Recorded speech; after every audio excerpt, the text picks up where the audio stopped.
Taylor. Oh, God. Taylor. First and foremost, I'd like to thank all y'all for coming out this night. Those of you that are not indigenous to East Tennessee, this is pretty much some of the best possum you'll ever eat. I am not the best man.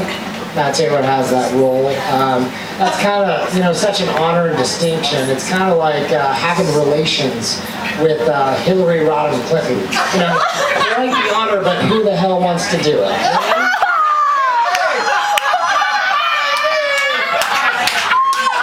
So, I guess where I'll go next is, I think Matt and I started friendship about what most people do. Unfortunately, proximity. The year was 1994. I moved to Marietta, Georgia, and moved into Providence Corners. Hamlin at the time, you wouldn't know it now, he's a larger gentleman than he used to be, but he was quite the brunt. The first time I looked at Matt Hamlin, I said, Jesus, I hope that poor kid grows into his head. It's been 16 years, we're all still waiting.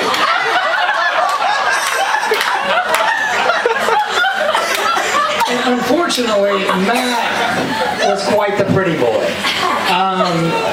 He was the all-time quarterback in the neighborhood because he was the only one that couldn't get hit. He also wore nothing but striped polos. We've tried to phase him out of that, but good luck, Susan. Also, along the pretty boy lines, I haven't seen it personally, but I've had people tell me that he has been jogging shirtless in Buckhead for years. And I don't know what corner in Buckhead, but where we used to live, that ain't shirtless jogging territory.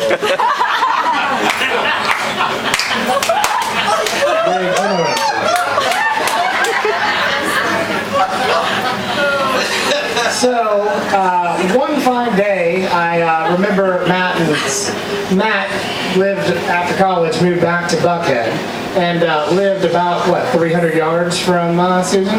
Is that about right? About a cup and string, you hang up first kind of stuff? Awesome.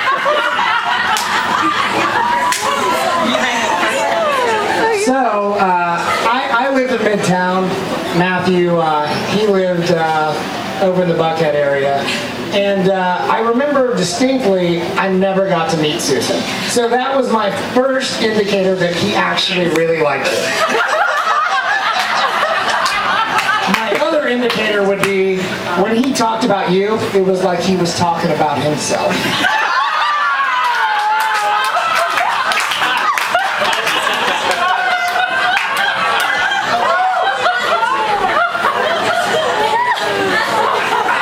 So anyway,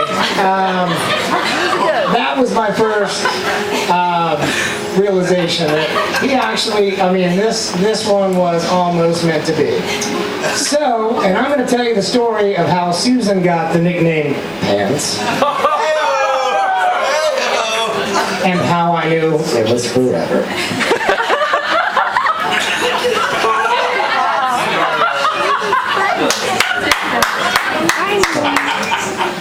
Out of control.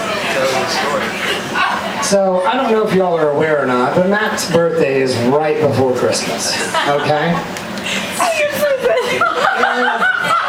Susan and I were having a little girl talk on the couch. Matt was probably fluffing upstairs, I don't know what that was. And I was like, Susan, where are you taking Matt for his birthday? And she said the Nutcracker.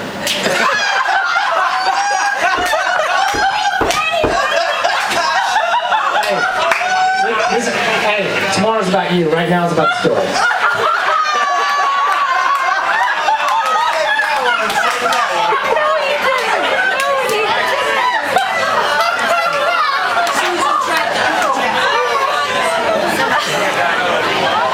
They shut him off. You got turned off. They said I'm plugged over there. They cut him.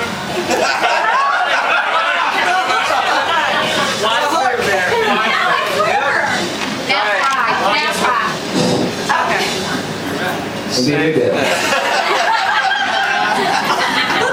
This is Being the gentleman that I am or am not, I just said that was an awesome idea, and I hope they really enjoyed it. Of course, Matt never mentioned anything about going to the Nutcracker for his own birthday.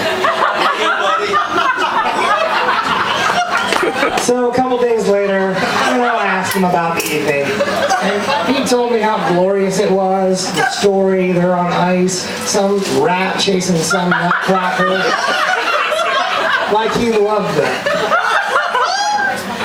So, that is how I knew that it was meant to be. Any guy that can go to the Nutcracker for his birthday with his now wife-to-be and eat every minute of it, that's how I knew it was meant. So, just going too long. So, I will tell you also when the engagement happened. Matt was at the beach, probably more excited than Susan to be engaged. Can you blame him? And he called me up and he said, "I'm engaged." And I said, "To a girl?"